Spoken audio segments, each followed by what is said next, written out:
Hello and welcome back to good old episode 3 of Commander Wheelhouse. Uh, Episode 2 was fun. I recorded that like a week ago. So, we're on to episode 3 a week later. A lot of the Lost Caverns of Ixalan stuff has been shown off, and I think it's on EDH Rec by now. Yeah, there it is. Fucking cool. Cool. That's, like when that stuff gets updated and shown off right away. This list will probably get bigger throughout the videos here. I just haven't updated it since the stuff from Lost Caverns has been revealed, and I'll do it randomly when I'm not lazy, truth be told. But you never know. I'm lazy, so. Uh-huh.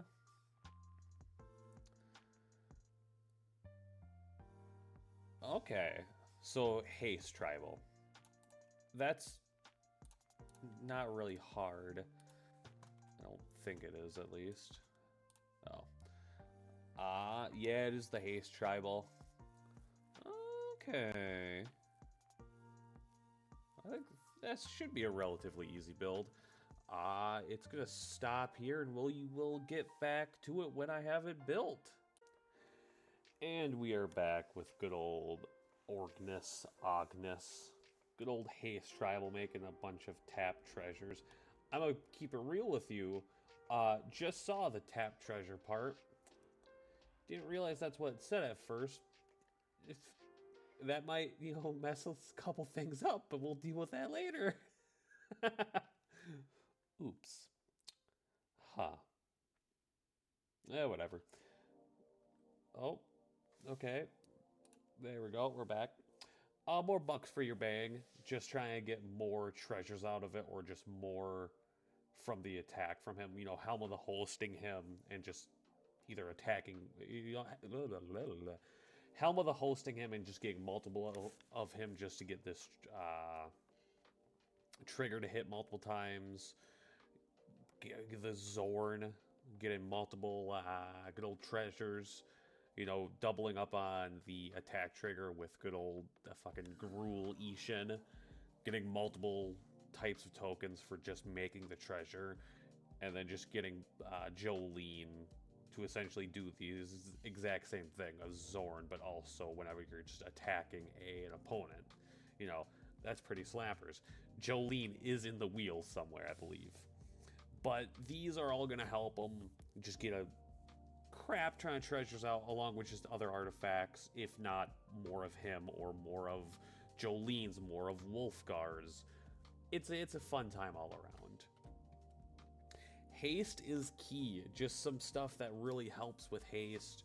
We have good old Anger, a classic card in your graveyard. Everything has haste. Urbrass, giving everything haste and making sure your opponents can't attack right away by keeping their stuff tapped when they come in. Goro, making tokens, and if you have making tokens if you have a modified creature, or just giving everything haste, slaps, making a bunch of tokens. If you can get something super big, you slap that on Urbrask and you immediately have 4 more tokens, and Urbrask is tapped and can't attack, I guess. Non-tokens get Riot, so they either have haste, awesome, or if they already have haste, you get a 1/1 counter on it to make it stronger. Kind of slappers. Burning a hole through your opponent. These are all going to be looking at making the treasure tokens. We're going to look back at more at this. These are all going to trigger from these guys as well: Jolene, Zorn, Academy, and Wolfgar, but also Ognis. You're going to be making a lot of, you're going to be draining them a lot with Disciple, with Marionette Master, Reckless Fireweaver, Hedron Detonator, which we're going to come back to him, Nadir, and Mirkwood. All of them are going to drain your opponents ridiculously. If you somehow have all 3 of these on the field, and you just make 1 treasure, you get to target someone. Target someone. Everyone gets 1. Everyone gets 1. Also, if you sack it right away, even though you can't because it's tapped. Smile. Either way, these are going to be burning through your opponents fast. Oh, we got a message on Snapchat. Who is it? Who cares?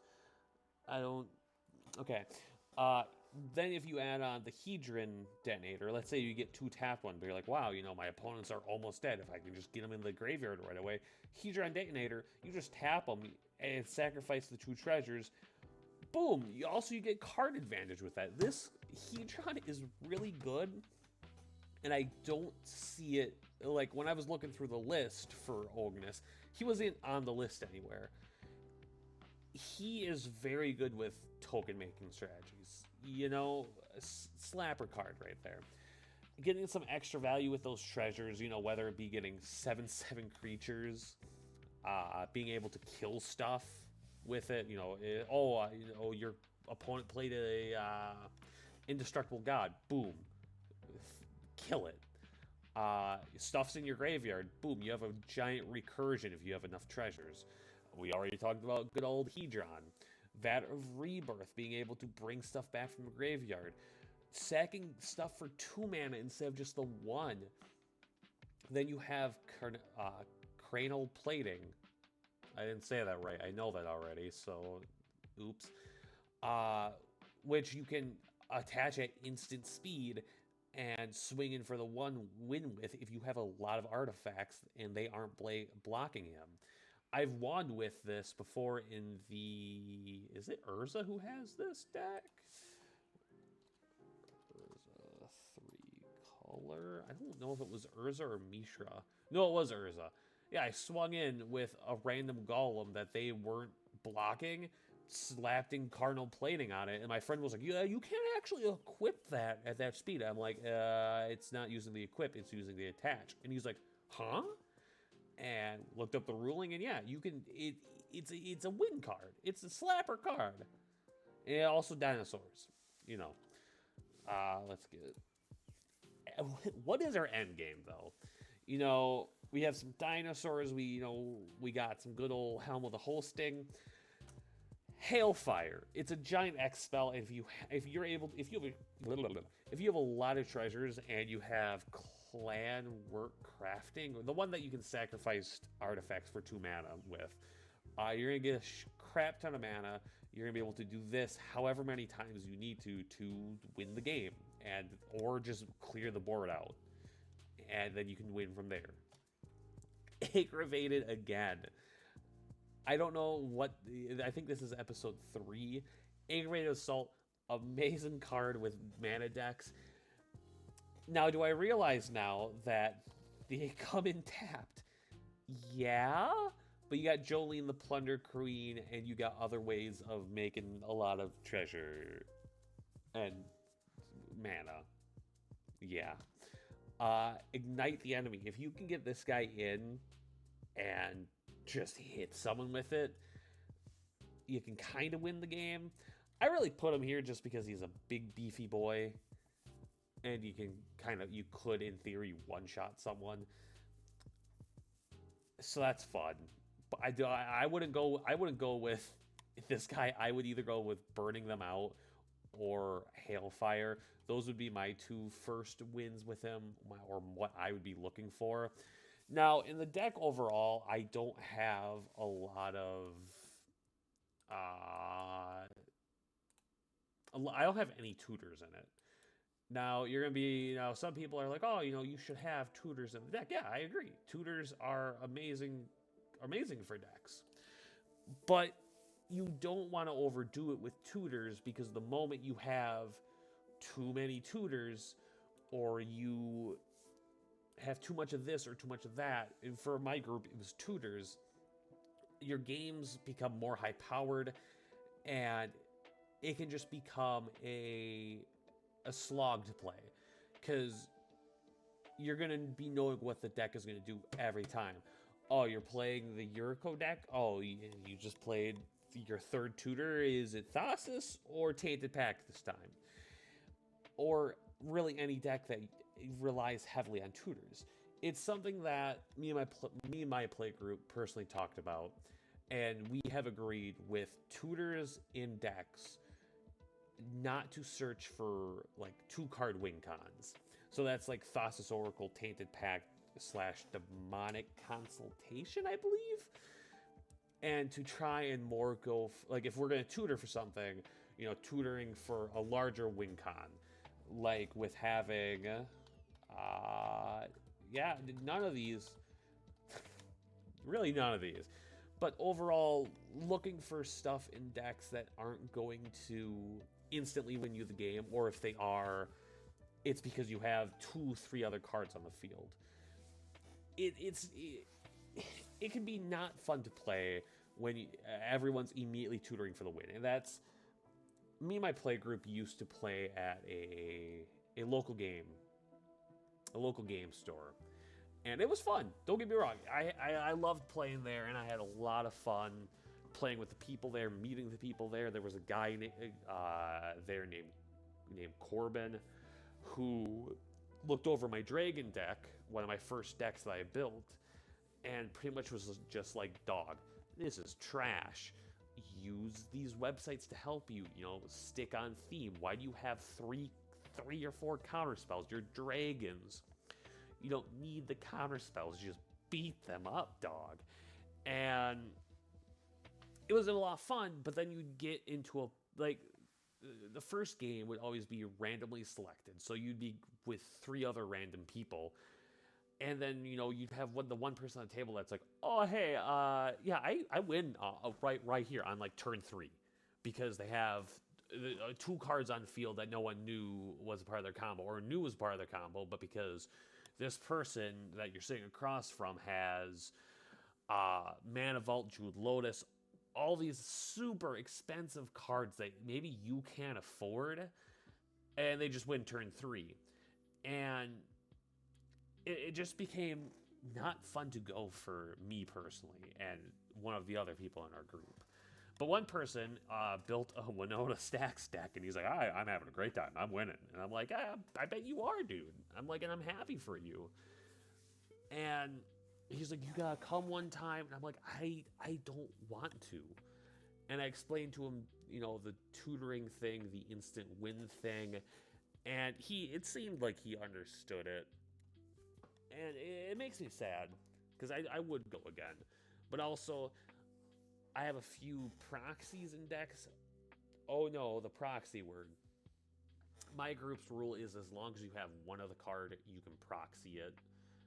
So like I have an Aggravated Assault for the Dragon deck, conveniently because of all the mana that Dragon decks make. And I proxied it into, I believe, my Warrior deck? And one other. Can't tell you what the one other is, but I did proxy into another deck. But it's just a slog when you look at a deck and you're like, okay, this might be a fun game. But then they're like, Vamp Tutor, Demonic Tutor, all these tutors that have come out, Grim Tutor, I'm pretty sure is one. And you're like, oh, they're going to just try and win turn 3. It's just not fun. It's not. Like, sometimes, like, a turn 3 win that makes no sense can be kind of fun. I've had games before where it's like turn 4 or 5 and I have a combo on board and I'm like, oh, and I explain the combo to everyone and I'm like, what do we do? I'm like, it's not my turn, it's person 2's turn, so I got 2 more turns until my turn. Do we want to end it here, or do we want to go around and see if there's an answer? And usually it's agreed. We'll go around and get an answer. Sometimes there is, sometimes there isn't, obviously. But you got to make sure your playgroup is okay with...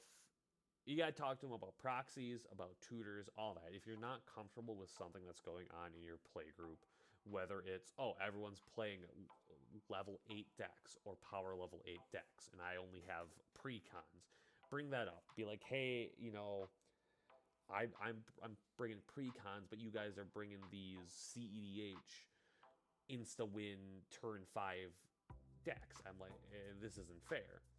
Bringing that up is super important. If you stay silent about it, nothing will fix it.